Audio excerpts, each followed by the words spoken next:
నా ప్రభువును రక్షకుడైన యేసు క్రీస్తు అతి శ్రేష్టమైన నామాన్ని బట్టి ఈ ఉదయకాల హోసన్న దైవ సందేశాలు అనే కార్యక్రమం వింటున్న దేవుని బిడ్డలను మీకు అభినందనలు వందనాలు తెలియచేస్తూ నా దేవుని కరుణ కలిగిన హస్తం మిమ్మల్ని మీ కుటుంబాలని మెండుగా దీవించునుగాక. ఈ శుభవచనం మీళ్లలో నెరవేర్చబడునుగాక. ఈ శుభవేళ ఒక వాక్యాన్ని జ్ఞాపకం చేస్తాను. అదేమిటంటే, యోహాను ఒక దైవజనుడు అరణ్యంలో కేక వేస్తా ఉన్నాడు. అదేమిటంటే, నిత్యముగా నా వెనక ఒక ఆయన వస్తున్నాడు. ఆయన వచ్చాక తప్పనిసరిగా వంకర మార్గములన్నీ తిన్నమవుతాయి, గరుకు మార్గములన్నీ నున్నగా అవుతాయి, సకల శరీరులు దేవుని రక్షణ చూతురు అని కేక వేయడం మొదలుపెట్టాడు.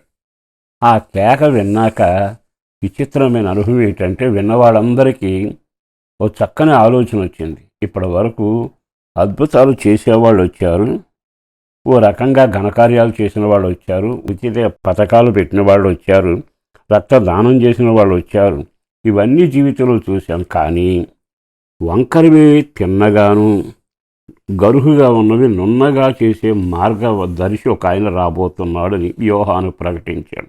ఈ కార్యం చేయగలిగినవి ఎవరు అంటే ఆయన నజరుడైన యేసు. ఈరోజున మీకు ఒక మాట నేను చెప్పాలనుకుంటున్నాను.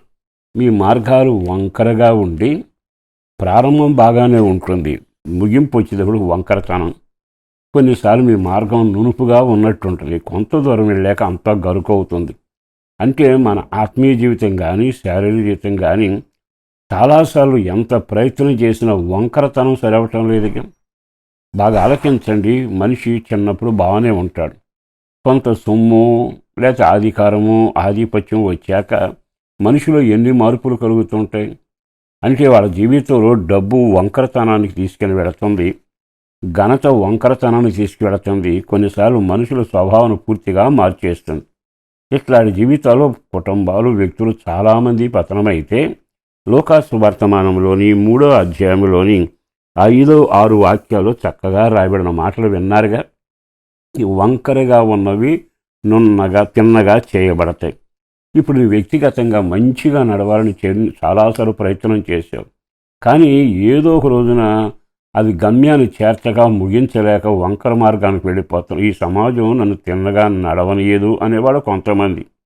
కొన్నిసార్లు మన మార్గం వంకరగా ఉండడానికి మన కన్నులు ఆశించి చూసినవి లాభసాటిగా ఉన్నవని మన మార్గాన్ని నీతిని విడిచి కొంచెం వంకర వైపు తిరిగితే లాభాలు గుట్టలుగా వస్తూనే ఉంటాయి.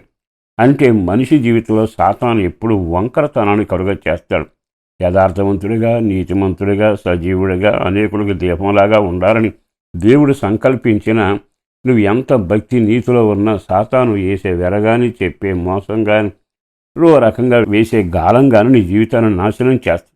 ఆ విధంగా వెళ్ళిన చాలామంది వంకర మార్గానికి వెళ్ళిపోయారుగా. బైబిల్లో భక్తులు ఉన్నారు, నీతిమంతులు ఉన్నారు, పడిపోయిన వారు ఉన్నారు, అందరూ ఉన్నారు. అంత తిన్నని మార్గంలో వెళ్ళిన సంసోను ఏమయ్యాడు? తన జీవితంలో వంకర మార్గానికి వెళ్ళిపోయాడుగా. అదే మార్గం వెళ్ళిన ఆకాను తన భక్తులు శపథాలు చేసి ప్రమాణాలు చేసి నడిపించిన వాడు ఎంత వంకరగా వెళ్ళిపోయాడు. కాబట్టి వాళ్ళంతా భక్తిహీనుడని నేను చెప్పడం కాదు, మనం భక్తులు మనం ఒప్పుకోవడం కాదు. నీ మార్గం మార్చుకోవడం నీ వల్ల కాదు. చిరుతపులి తన మచ్చలను మార్చుకోగలదా అంటాడు.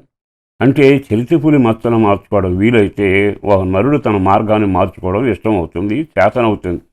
అంటే చాలామంది సాధన చేస్తామండి, ప్రయత్నం చేస్తామంటారు, కానీ 100% సక్సెస్ కారు, ఎవ్వరూ వర్ధిల్లలేరు. ఈ రోజున నీ ఆత్మీయ జీవితంలో వంకరతనాన్ని సరిచేసి నీకు మార్గమంతా గరుకుగా ఉంటే నునుపుగా చేయగలిగిన వాడు ఉన్నాడు. ఆయన పేరు నజరుడైన యేసు.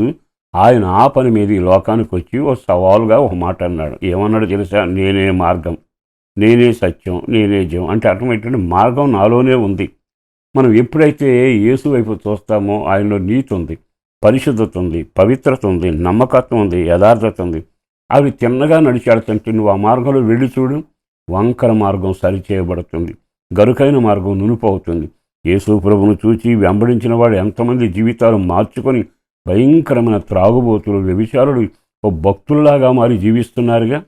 ఆ మేలు మీరెందుకు పొందకూడదు? ఎందుకో నా దేవుడు అంటున్నాడు, వంకర మార్గములు తిన్నగాను గరుగ్గా ఉన్నవి నున్నగాను నా ప్రభు చేయబోతుండగా ఆ దీవెనలు మీరు పొందినట్లు యేసు దగ్గరకు వచ్చి జీవితాన్ని అప్పగించండి. ప్రభు కార్యం చేయబోతున్నాడు. పరిశుద్ధుడును ప్రేమాముడైన ప్రభు వందనాలయ బిడలను దీవించి ఆశీర్వదించండి. క్షేమాన్ని కలుగు చేసి మహిమ పొందండి. వంకరతో బాధపడుతూ నష్టాలు పాలైన జీవితాల్లో మార్పును మార్గాల్లో సరిచేయండి. కుటుంబానికి క్షేమం, పిల్లలకు భవిష్యత్తు, పెద్దలకు ఆరోగ్యం, సంతానం లేని వారికి సంతానం, రక్షణ లేని వారికి రక్షణ కలగాలి.